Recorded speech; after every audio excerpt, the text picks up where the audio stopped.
Bismillahirrahmanirrahim. Oke teman-teman, kembali lagi dengan saya di channel Giat Belajar. Saya Hadan Muhammad Inu dari kelas 10 MIA 2 SMA Negeri 17 Medan. Nah, kali ini kita akan belajar geografi lagi teman-teman. Namun, materi kali ini kita akan membahas tentang batas-batas wilayah laut Indonesia. Sebagai negara kepulauan yang memiliki wilayah perairan yang lebih luas daripada wilayah daratnya, maka wilayah laut Indonesia begitu penting bagi kehidupan bangsa dan negara kita. Kekayaan laut Indonesia sangat melimpah ruah teman-teman.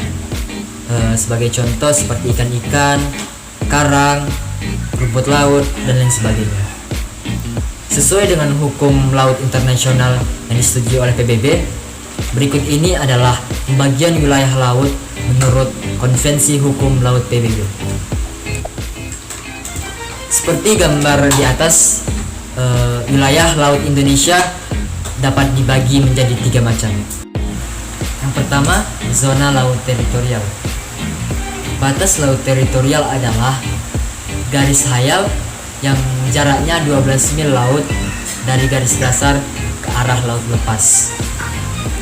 Apabila ada sebanyak 2 negara atau bahkan lebih yang menguasai suatu lautan, sementara lebar lautan tersebut kurang dari 24 mil laut, maka batas teritorial tersebut akan ditarik sama jauhnya dari setiap garis atau masing-masing negara itu.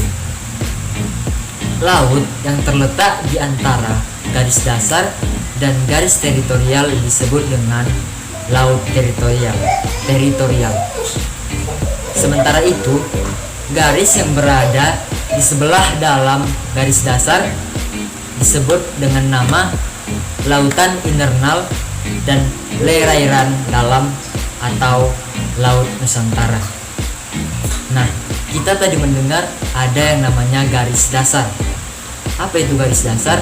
Garis dasar adalah garis hayal yang menghubungkan titik-titik dari ujung pulau yang terluar. Yang kedua, zona landasan kontinen. Landas kontinen adalah dasar laut yang secara geologis ataupun morfologi yang menjadi landasan suatu kontinen atau benua. Kedalaman laut di sini kurang dari 150 meter. Indonesia sendiri terletak di 2 landasan kontinen, yaitu landasan kontinen Asia dan landasan kontinen Australia. Ada pula untuk batas landasan kontinen diukur dari garis dasar yang ada, yakni dengan yang paling jauh 200 mil laut.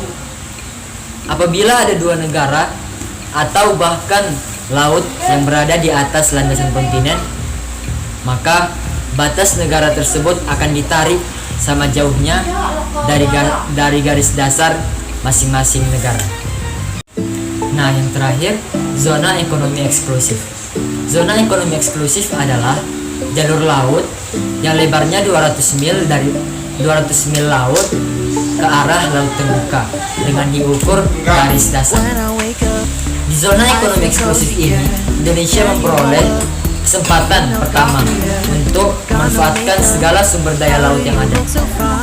Apabila ada 2 negara tetangga yang saling tumpang tindih, maka bisa ditetapkan adanya garis yang menghubungkan titik yang sama jauhnya dari garis dasar kedua negara tersebut yang menjadi pembatas. Di zona ini, Indonesia berhak melakukan segala hal, yakni eksplorasi, eksploitasi, konservasi, pengelolaan sumber daya alam. Nah, mungkin hanya ini saja yang dapat saya jelaskan.